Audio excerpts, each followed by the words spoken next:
Nu merge, dar haideți să vedeți cum s-a ajuns aici. Alin are un Passat. Alin merge mult cu Passatul. Motorul a fiert și Alin a construit alt motor.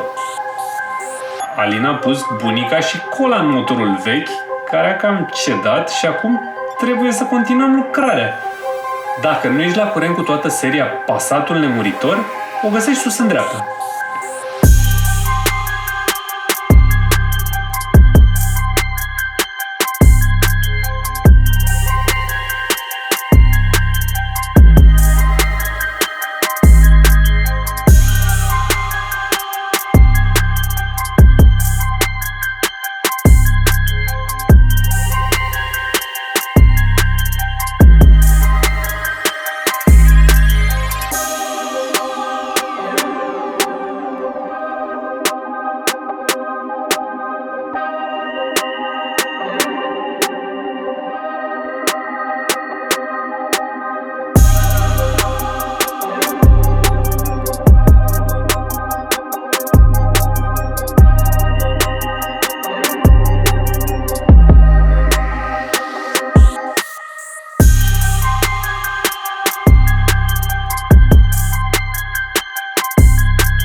Dar vreau să mulțumesc fostului meu coleg Mihai, care s-a ocupat de partea de motor, că e o chestie la care eu nu aveam răbdare, sincer, și aveam și multe alte chestii de făcut. Aici avem piesa care urmează să intre acolo. Despre motor și atât s-a cam vorbit, ce e în interiorul și așa, unul nou alizat, pistoane de 2.0, pistoane, pompă, șuruburi, injectoare refăcute cu garanție, cu tot ce trebuie de la zero. Vopsite câteva elemente, întinzătoare noi, șuruburile curățate, distribuție, am trecut de la întinzătorul hidraulic la rolă cu arc, turbina 2262 de X5 de 3.0, admisie stock, compresorul a rămas al mașinii, o să venim cu cotul de la turbo aici. Electromotorul este de 1.9 de 6 trepte, cutia e de Audi A625, pompă de vacuum, de pompă tandem nouă. Urmează să punem și timoneria cu tot ce trebuie ca să putem să punem cutia pe mașină.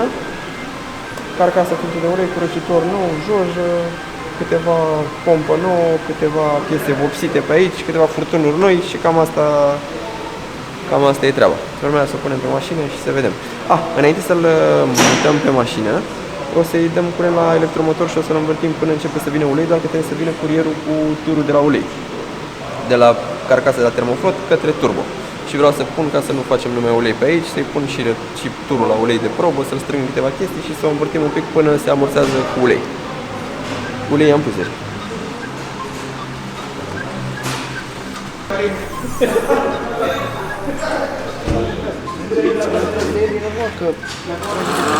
Trebuie să schimbăm o suportă. Următoarea piesă pe care o înlocuim este puntea, pentru că aici în spate diferă prinderile pentru suport, pentru cutia în 6 trepte. Și atunci, odată cu cutia, vine și puntea. Gata, Luisa, mersi. Deci trebuie să înlocuim și puntea și timoneria.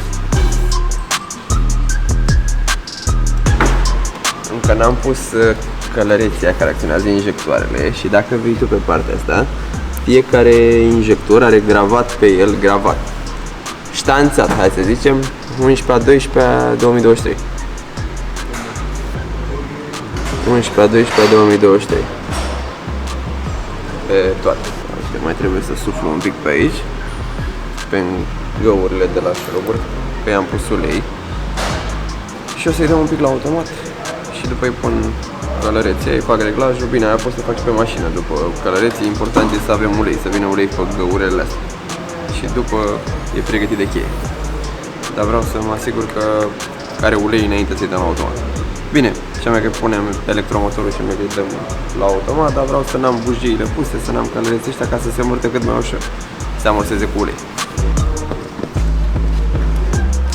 Cine ăștia vagurile lor?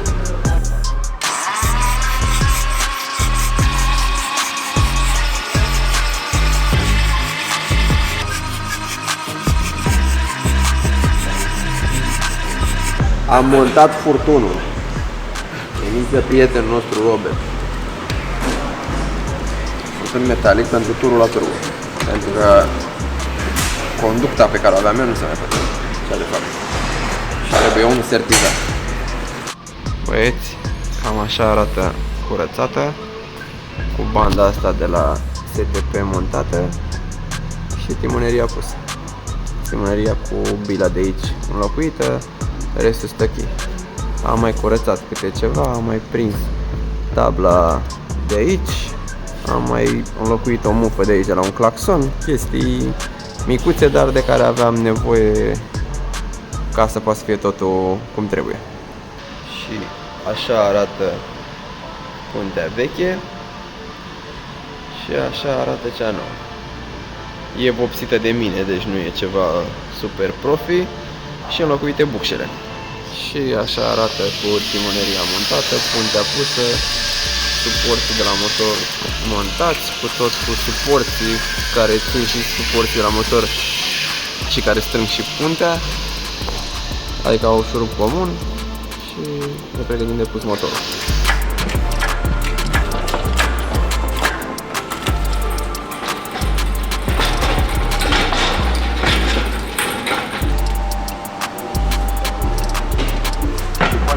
Măcarau trebuie dată încolo pe diagonală ca să Sau intre așa de aici. Sau încoace. Încolo nu, e dulapul, încolo.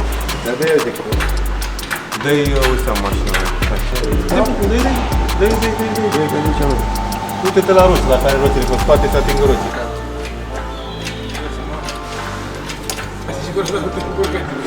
Hai să o ducem mai aproape. Hai, aici merge. Merge. La mine.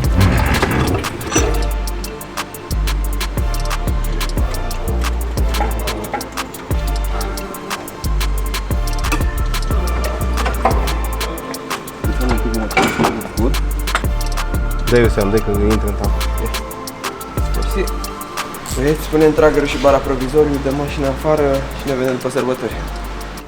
De aici. Ok. 90 cred că ar trebui. Ok.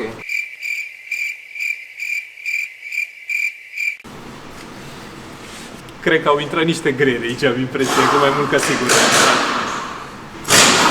Eu îmi doream foarte mult să plec cu mașina din țară la finalul anului.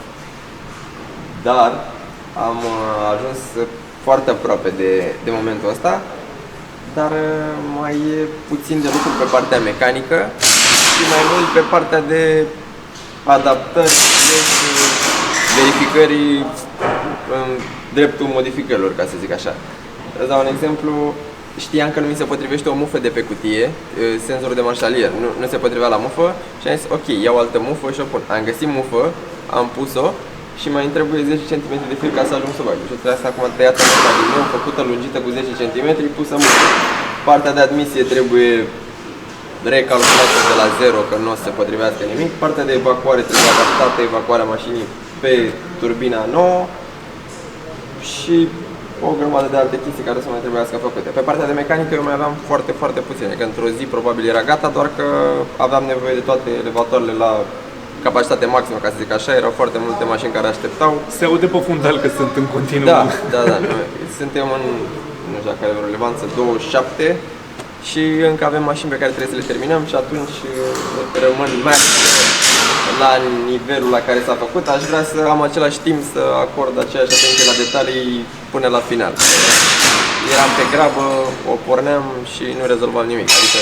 Bine, plus că mai e o chestie, Aline, în afară de motor, oamenii habar n-au chestia asta. Tu cam ce mai vrei să schimbi la mașină? La interior și am multe chestii și acolo aș fi renunțat la ele dacă aș fi vrut să plec cu mașina și așa o fac complet. Păi măcar enumeră cu ocazia asta. Păi am ceasurile pe care le-am făcut, am schimbat LED-urile, am schimbat display-ul, schimb ceasurile cu totul, volanul care e refăcut și el și trebuie montat cu comenzi pentru pilot și pentru volum. Toate piesele pe care le-am prezentat în clipul trecut, eu deja le-am dus la refăcut și regândite, ca să le pun. Ca să pun Naviu cu tot cu amplificator să trebuiască să-mi iau și difuzoare și deja trebuie desfăcută toată, trebuie scoasă mocheta ca să trag instalația pentru tot ce am zis aici și pentru încălzire și pentru tot. Adică o să mai am mult de lucruri și pe partea de interior și atunci fac totul. Bine, o pornesc, dăm motorul cu ea, verificăm dacă e tot în regulă, dar după imediat intră pe partea de interior. Deci nu mă grăbeam degeaba, ca să zic așa, tot mai aveam multe chestii de făcut la ea. Și să faci pe grabă, sincer, atâta timp cât, Da. cât te-ai chinuit atât de mult la mașină, n-avea niciun sens să fie făcut în Exact. sensul ăsta. Zici și de TT, că eu n-am stare sau energie. TT-ul în momentul de față are toate piesele pe care le-am desfăcut eu după mașina mea băgate pe dedesubt. Că blocul, chiloasa, pistoanele sunt pe acolo prin capotă. Pe scurt, măcar câteva cuvinte legate de TT. Blocul a fost făcut, dar mai e ceva de făcut la el. N-a fost făcut bine, trebuie făcut încă o dată. Mai trebuie alezat încă o dată. Și nu puteam să ne...